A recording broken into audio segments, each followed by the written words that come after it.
आज भी मेरी फीस जमा नहीं होगी। ना जाने मेरी मैडम आज मेरा क्या करेगी। मैं आज की परीक्षा में बैठ पाऊंगी या फिर बाहर निकाल दिया जाएगा मुझे। कुछ इस प्रकार अपने आप से बात करती हुई 8 वर्षीय सोनल अपने छोटे छोटे पैरों से तेजी से चलते हुए स्कूल की तरफ जा रही थी। आज स्कूल में सोनल की परीक्षा थी और उसकी स्कूल की फीस जमा नहीं हुई थी। महीने की 10 तारीख तक जिस छात्र की फीस जमा नहीं होती उसे कक्षा से निष्कासित करने की विद्यालय की परंपरा थी और उसकी फीस जमा नहीं हुई थी। सोनल एक गरीब परिवार की बच्ची थी। उसके पिता की आमदनी बहुत कम थी, फिर भी वह अपनी बच्ची को प्राइवेट स्कूल में पढ़ाना चाहती थी। अक्सर उन्हें फीस देने में थोड़ी देर हो ही जाती थी।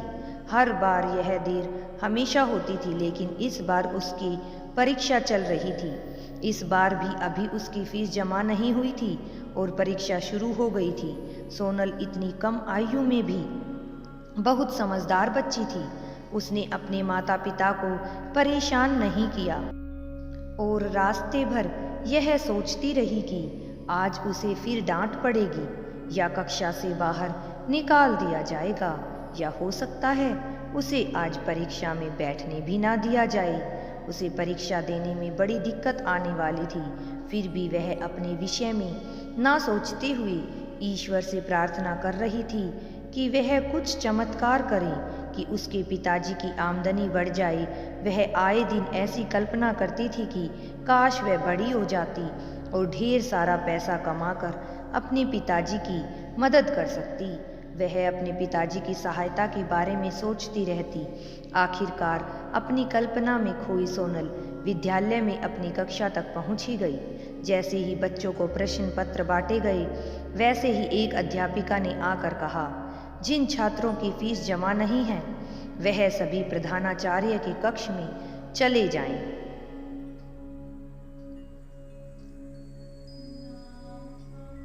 डरी सहमी हुई सोनल धीरे धीरे प्रधानाचार्य के कक्ष की ओर बढ़ रही थी, क्योंकि प्रधानाचार्य की सहायक अध्यापिका बहुत ही निष्ठुर स्वभाव की थी। वह छात्रों को देखते ही बिना वजह मारना पीटना भी आरंभ कर देती थी।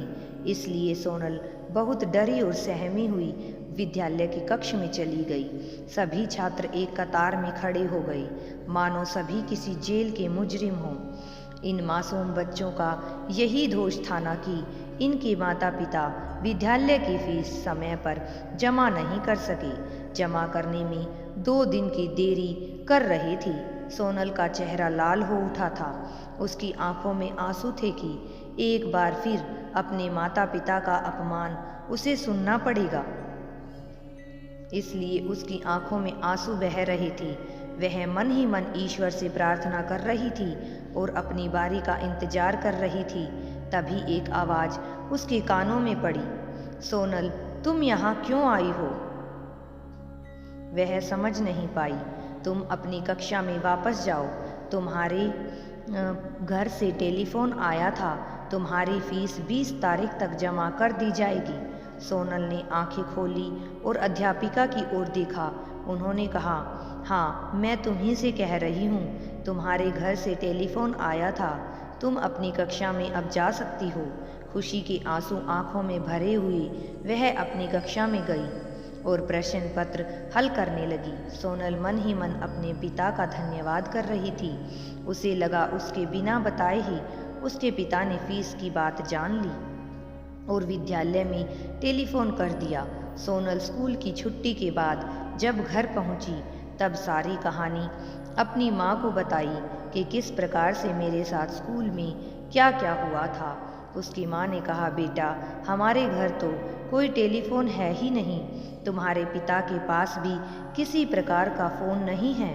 तुम तो जानती ही हो, हम पड़ोस में जाते हैं फ़ोन करने के लिए। यही बात सोनल के पिता ने भी उससे कही तो वह आश्चर्यचकित हो गई। वह हैरान हो गई कि आखिर फ़ोन गया था, लेकिन फ़ोन कहाँ से गया। वास्तव में उस छोटी बच्ची की श्रद्धा और विश्वास को देखते हुए ईश्वर ने ही उसके विद्यालय में टेलीफोन करके उसे विपत्ति से बाहर निकाला था। यदि आपका मन साफ हो तो किसी भी आयु में ईश्वर स्वयं चलकर आपकी सहायता करने कहीं पर भी जा सकते हैं, लेकिन आपकी श्रद्धा भगवान में अटूट होनी चाहिए। कहानी से सीख मिलती है, बच्चों का मन कोमल होता है, इसलिए विद्यालय में उनके साथ मानवतापूर्ण व्यवहार किया जाना चाहिए। ईश्वर हमारी सहायता के लिए कुछ भी कर सकते हैं। इस कहानी से हमें यही सीख मिलती है कि ईश्वर पर श्रद्धा अटूट होनी चाहिए।